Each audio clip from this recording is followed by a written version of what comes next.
शिव महापुराण के श्रवण की विधि तथा श्रोताओं के पालन करने योग्य नियमों का वर्णन शौनक जी कहते हैं। महाप्राज्ञ व्यास शिष्य सूत जी, आपको नमस्कार है। धन्य है, शिव भक्तों में श्रेष्ठ है, आपके महान गुण करने योग्य है, आपके महान गुण वर्णन करने योग्य है। आप कल्याणमय शिव पुराण के श्रवण की विधि बताइए, जिससे सभी श्रोताओं का संपूर्ण उत्तम फल की प्राप्ति। सूत जी ने कहा, मुने शौनक, अब मैं संपूर्ण फल की प्राप्ति के लिए शिव पुराण के श्रवण की विधि बताता हूँ। पहले किसी ज्योतिषी को बुलाकर दान मान से संतुष्ट करके अपने सहयोगी लोगों के साथ बैठकर बिना किसी विघ्न बाधा के कथा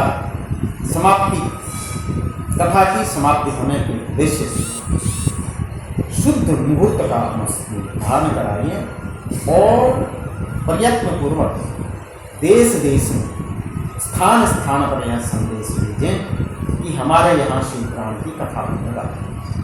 आपके कल्याण की इच्छा रखने वाले लोगों को उसे सुनने के लिए अवश्य पधारना चाहिए। कुछ लोग भगवान हरि की कथा से बहुत दूर पड़ गए। कितने ही स्त्री शूद्र आदि भगवान शंकर की कथा कीर्तन से वंचित रहते हैं।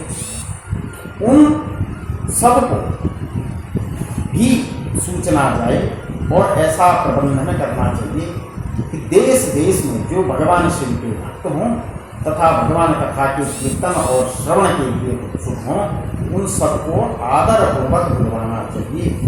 आए हुए लोगों का सब प्रकार से आदर सत्कार करना चाहिए। शिव मंदिर में, तीर्थ में, वन प्रांत में अथवा घर में शिव पुराण की कथा सुनने के लिए उत्तम स्थान का निर्माण करना चाहिए।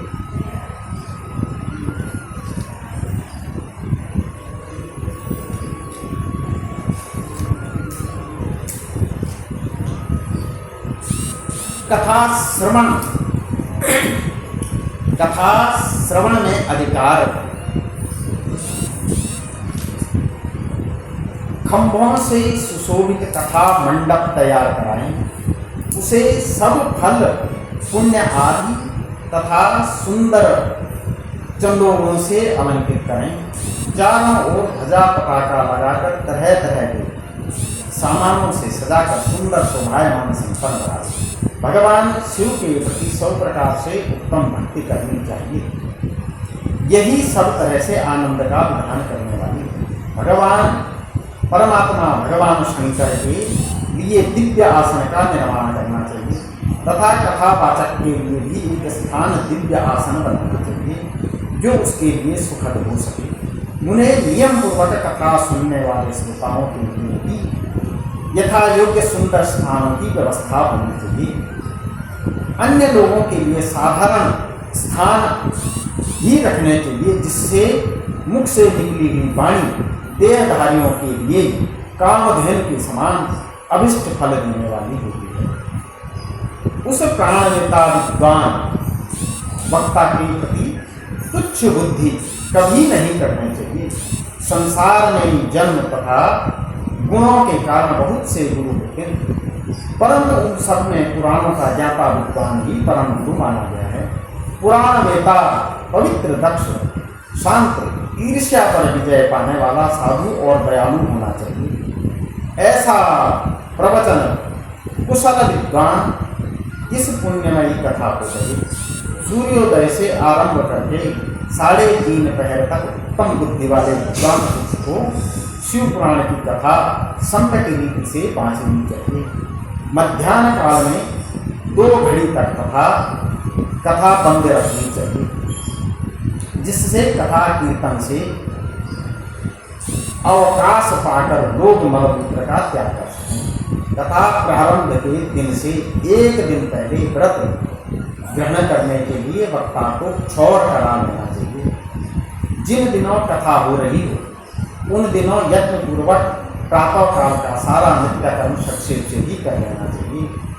वक्ता के पास उसकी सहायता के लिए एक दूसरा वैसा ही विद्वान संस्थापित करना चाहिए। यह भी सब प्रकार के संशयों से निवृत्त करने में समर्थ और लोगों को समझाने में कुशल हो। कथा में आने वाले विघ्नों की निवृत्ति के लिए गणेश जी का पूजन करें। कथा के स्वामी भगवान शिव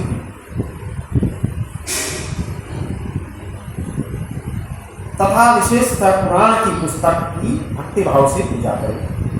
तत्पश्चात उत्तम बुद्धि वाला श्रोता तन मन शुद्ध एवं प्रसन्न चित्त होकर आदर पूर्वक शिव पुराण की कथा सुने। जो वक्ता और श्रोता अनेक प्रकार से कर्मों में भटक रहे हों, काम आदि 6 विकारों से युक्त हों, स्त्री में आसक्ति रखते हों, पाखंड पूर्वक बातें करते हों और वे पुण्य के भागी नहीं होते, जो लौकिक चिंता तथा धन ग्रह एवं पुत्र आदि की चिंता को छोड़कर कथा में मन लगाए रहते हैं, उन शुद्ध बुद्धि पुरुषों को उत्तम फल की प्राप्ति होती है। जो श्रोता श्रद्धा और भक्ति से युक्त होते हैं, दूसरे कर्मों में मन नहीं लगाते और मौन पवित्र एवं उद्वेग शून्य होते हैं, वे पुण्य के भागी होते हैं। सूत जी बोले, सोनक, अब शिव पुराण सुनने का व्रत लेने वाले पुरुषों के लिए जो नियम है उन्हें भक्तिपूर्वक सुनो। नियम पूर्वक इस श्रेष्ठ कथा को सुनने से बिना किसी विघ्न बाधा के उत्तम फल की प्राप्ति होती है। जो लोग दीक्षा से रहित हैं, कथा श्रवण में अधिकार नहीं रखते हैं, अतः मुने कथा सुनने की इच्छा वाले सब लोगों से पहले वक्ता से दीक्षा ग्रहण करनी चाहिए। जो लोग नियम से कथा सुने, ब्रह्मचर्य से रहना, भूमि पर सोना, पत्तल में खाना, प्रतिदिन कथा समाप्त होने पर ही अन्न ग्रहण करना चाहिए, उसमें शक्ति हो, पुराण की समाप्ति तक उपवास करके शुद्धता पूर्वक भक्तिभाव से उत्तम शिव पुराण कथा को सुने। इस कथा का व्रत करने वाले पुरुष को प्रतिदिन एक ही बार हविष्यान्न भोजन करना चाहिए। जिस प्रकार से कथा श्रवण का नियम पूर्वक सद सके वैसे ही करना चाहिए। गरिष्ठ अन्न, दाल, जला अन्न, सेम, मसूर, भाव दूषित तथा बासी अन्न को खाकर कथावती पुरुष कभी कथा को ना सुने। जिसने कथा का व्रत ले रखा हो वह पुरुष प्याज, लहसुन, हींग, गाजर, मादक वस्तु का अमिष कही जाने वाली वस्तुओं का त्याग कर दे तथा अमिष कही जाने वाली वस्तुओं का त्याग कर दे। कथा का व्रत लेने वाला पुरुष काम, क्रोध आदि 6 विकारों से ब्राह्मणों की निंदा तथा पतिव्रता और साधु संतों की निंदा को भी त्याग दे। कथाव्रती पुरुष प्रतिदिन सत्य, शौच, दया, मौन, सरलता, विनय तथा हार्दिक उदारता इन सद्गुणों को सदा अपनाए। श्रोता निष्काम हो या सकाम, वह नियम पूर्वक कथा सुने। सकाम पुरुष अपनी अभिष्ट कामना को प्राप्त करता है और निष्काम पुरुष मोक्ष को पा लेता है। दारिद्र्य, क्षय का रोगी, पापी, भाग्यहीन तथा संसारहीन मनुष्य भी इस उत्तम शिव पुराण कथा को सुने। काकबंध्या आदि को 7 प्रकार की दुष्टा स्त्रियां हैं, वे तथा जिनका गर्भ गिर जाता हो वह सभी इस शिव पुराण की उत्तम कथा को सुननी चाहिए। मुने स्त्री हो या पुरुष, सबको यत्नपूर्वक विधि विधान से पुराण की यह उत्तम कथा सुननी चाहिए। महर से इस तरह शिव पुराण की कथा के पाठ श्रवण संबंधी यज्ञोत्सव की समाप्ति होने पर, यज्ञोत्सव की समाप्ति होने पर श्रोताओं की भक्ति एवं प्रयत्न पूर्वक भगवान शिव की पूजा भांति पुराण पुस्तक की भी पूजा करनी चाहिए। तदंतर विधि पूर्वक वक्ता का भी पूजन करना आवश्यक है। पुस्तक को आच्छादित करने की नवीन एवं सुंदर बस्ता बनावे और उसे बांधने के लिए दृढ़ एवं दिव्य डोरी लगावे। इस प्रकार विधिवत पूजन करे।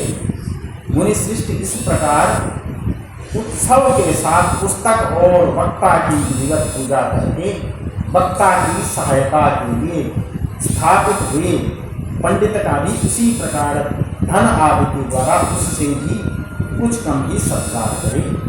वहाँ आए हुए ब्राह्मणों का अन्न धन आदि का दान करे, ब्राह्मणों को अन्न धन आदि का दान करे तथा साथ ही गीत वाद्य और नृत्य आदि के द्वारा महान उत्सव रचाए। मुने यदि श्रोता व्यक्त हो उसके लिए कथा समाप्ति के दिन विशेष रूप से गीता का पाठ करना चाहिए, जिसे श्री रामचंद्र जी के प्रति भगवान शिव ने कहा था।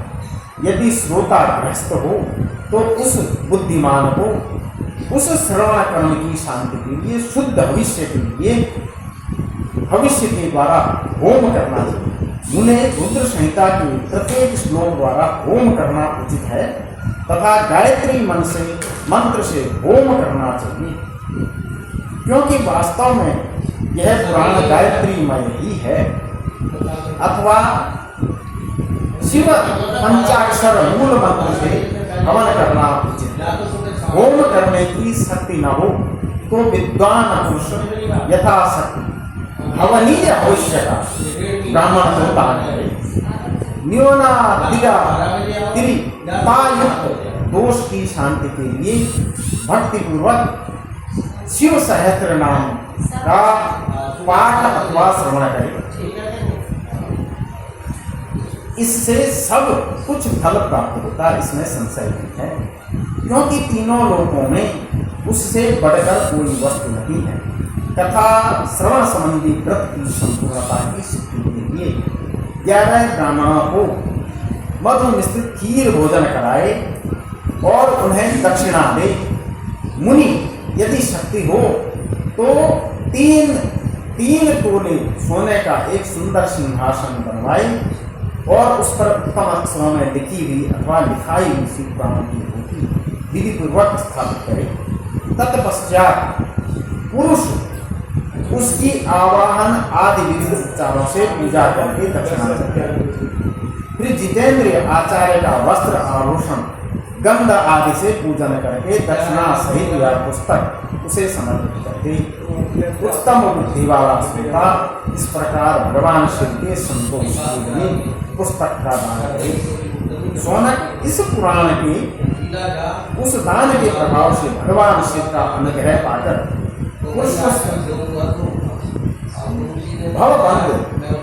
भवबंधन से मुक्त हो जाता है। अनुग्रह पाकर पुरुष भवबंधन से मुक्त हो जाता है। इस तरह विधि विधान का पालन करने पर श्री संपन्न शिव पुराण संपूर्ण फल को देने वाला तथा भोग और मोक्ष का होता है। मुने शिव पुराण का यह सारा महात्म्य जो संपूर्ण अभिष्ट को देने वाला है मैंने कह सुनाया। अब और क्या सुनना चाहते हो? श्रीमद् शिव पुराण समस्त पुराणों की ढाल का तिलक माना गया। यह भगवान शिव को अत्यंत प्रिय रमणीय तथा भव रोग का निवारण करने वाला है। जो सदा भगवान शिव का ध्यान करते हैं, जिनकी वाणी शिव के गुणों से युक्त स्तुति करती है तथा जिनके दोनों कान उनकी कथा सुनते हैं, इस जीव जगत में उन्हीं का जन्म लेना सफल है। वे निश्चय ही संसार सागर से पार हो जाते हैं। भिन्न भिन्न प्रकार के समस्त गुण जिनके सच्चिदानंद स्वरूप का कभी स्पर्श नहीं करते, जो अपनी महिमा से जगत के बाहर और भीतर भासमान है तथा जो मन के बाहर और भीतर वाणी एवं मनोवृत्ति रूप में प्रकाशित है, उन अत्यंत आनंद घन रूप परम शिव की मैं शरण लेता हूँ।